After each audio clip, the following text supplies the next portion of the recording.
Hi, I'm Michael Sazin, the Parrot Wizard, and this is my Senegal parrot Kili. And today I'd like to talk to you about positive reinforcement and how that can be applied to your parrot keeping for the maximum success and well-behaved parrot and a wonderful relationship that you can have between you and your bird. You can shop my complete line of Parrot Wizard products, including new perches, training perches, my book, The Parrot Wizard's Guide to Well-Behaved Parrots, toys, and lots of other great and unique parrot keeping supplies at parrotwizard.com. You can also browse my complete collection of Parrot Wizard videos for free using the Parrot Wizard video browser at parrotwizard.com/videos. And in those videos, you can see the results of how wonderful it can be having parrots that have been trained using positive reinforcement in the method. So now let's talk about what is positive reinforcement. Positive reinforcement is a learning method that helps animals or even humans alike be able to learn certain skills or behaviors. This is accomplished by requesting a certain action and providing a reward. Now, positive reinforcement isn't good because of the word positive. Positive actually in this context means adding something. So as opposed to negative reinforcement or punishment, positive reinforcement is a case where something is given, so for example a treat or a head scratch, something is given to the parrot in return for a requested behavior. Positive reinforcement is actually measured through the results. So if giving some food to your parrot does not actually encourage it to do the behavior anymore next time, that's actually not positive reinforcement. That might be a case where you're giving it some goodies and it might enjoy them, but if it doesn't actually encourage the same behavior to be more likely to happen on command again in the future, then that's actually not positive reinforcement. Positive reinforcement is measured by the results, and that is if the behavior is more likely to repeat, then it has been positively reinforced. Now, to use positive reinforcement effectively, you don't necessarily have to use food treats. There's other things that can be positively reinforcing. Now, these have to be things that you give or do, something that is increased to the parrot that will increase the behavior. So, for example, walking out of a room, that's not positive reinforcement. The bird doesn't gain anything. It doesn't receive something to make that be a reward. So that would be an example of possibly negative reinforcement if that encourages the bird to do something. So for example, if your bird likes to talk, but it gets very shy in your presence, and if it talks a little bit, you leave the room and it starts talking more, well, maybe you're negatively reinforcing additional talking in that case. To positively reinforce talking, on the other hand, it would require that you give something to the parrot. That could be head scratches, it could be treats, it could be attention. It depends, but if that thing, if giving that attention or giving that praise gets the bird to be in a more talkative mood next time and more likely to talk when you give some kind of initiation to talking or a command, that would be positive reinforcement. Hey cutie! Likewise, positive reinforcement is super effective and useful for teaching behaviors, tricks, and even for developing the relationship that you have with your parrot. Target. Good bird. Your parrot is much more likely to do things of its own will and actually try to seek out those behaviors and do them more often when they are positively reinforced. If, on the other hand, you're trying to get your parrot to do things to avoid punishment, the bird is much more likely to only do the bare minimum to avoid the punishment, and it is actually much more likely to associate the punishment and the undesirable outcome with you, the human, and that's going to just drive the parrot away. On the other hand, when positive reinforcement is used effectively in your day-to-day parrot keeping, the parrot is actually more drawn to people and more drawn toward doing those behaviors. So for example, if we use positive reinforcement to teach a parrot to step up, in the beginning, we may have to use a lot of treats and a lot of head scratches or other things that are positively reinforcing to convince the parrot to do it more often. We might only be able to get that parrot to step up once a day or 5 times a day, and not all to the time because it is still learning and the reinforcement isn't complete yet. However, when the parrot starts to see that stepping up is always safe, it's fun, it gets goodies for it, the parrot's going to be much more at ease doing it in the future. And before you know, you got a parrot that'll step up all day long for you. And that's because it has been built up with positive reinforcement and the bird actually seeks it out rather than doing it just to avoid the punishment. Now, some other things you need to know about positive reinforcement is the general application of it. You're going to start with a command or a cue. That's where you say the thing that's going to trigger the behavior. So in the case of a trick, a command or a cue might be telling the bird to wave or shake or turn around, and the bird will do those actions directly in response. It doesn't have to be solely trick training where you're using a command or a cue. It might be something where you're just getting the bird in the right mood for it. So for example, asking the bird to step up would get the bird to understand that that's what you're asking it to do. Flight recall is a very useful behavior, but things that are outside of just direct actions can also be positively reinforced. So for example, you could be positively reinforcing your parrot to be more chatty.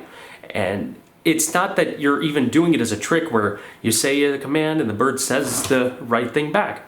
That's not necessarily the case. You could just have it where if you get in a chatty mood with your parrot, that is the cue that gets your parrot to be chatty back with you.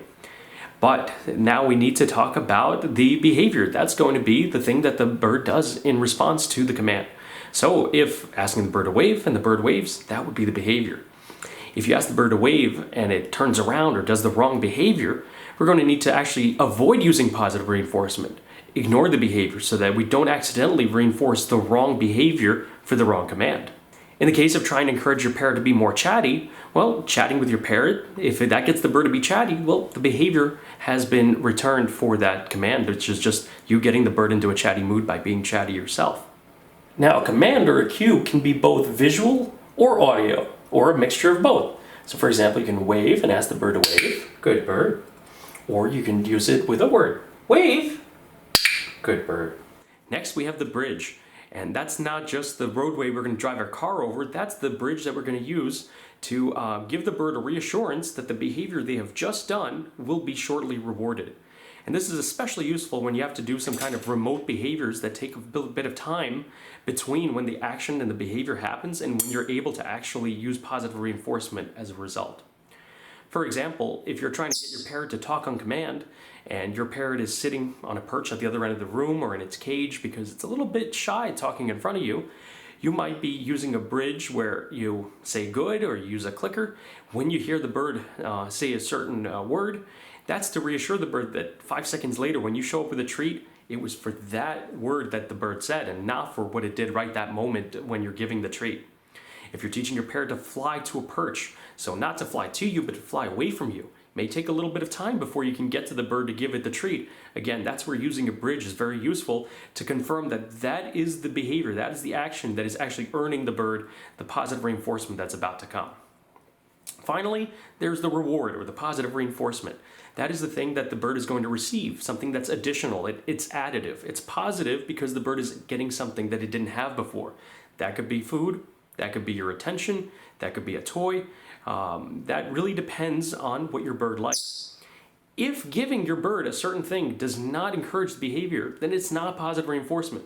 It might be a nice thing, but it's only positive reinforcement if it encourages the behavior and works again next time and the time after that.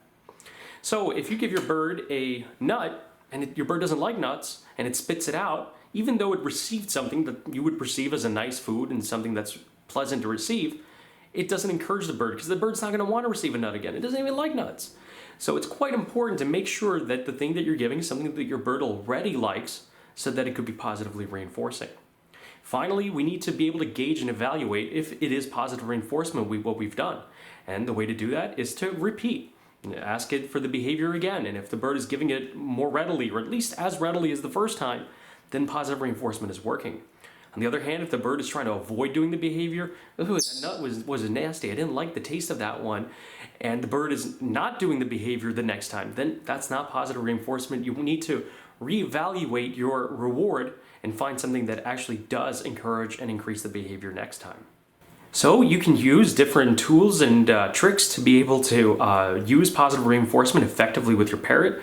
For example, you can use a clicker and a target stick to teach certain behaviors, such as, for example, if your bird's on your shoulder and doesn't like to come off, you can use a clicker and target stick to direct the bird to come off of your shoulder, click the clicker for touching the target stick, and give a reward so that the bird is encouraged to do it again next time and not cling to your shoulder and say, hey, I'm not falling for that trick again.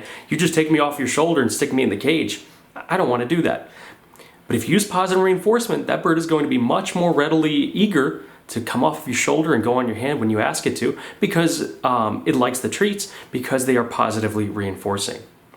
So when you use positive reinforcement in your day-to-day interaction with your parrot, in addition to your training, you have a bird that's just much more likely to be cooperative and do things with you, not bite you, and actually want to participate in your lifestyle, in your home, and with your family. So I encourage you to learn about positive reinforcement training in greater depth and how you can apply it to improve your parrot's behavior and improve your relationship.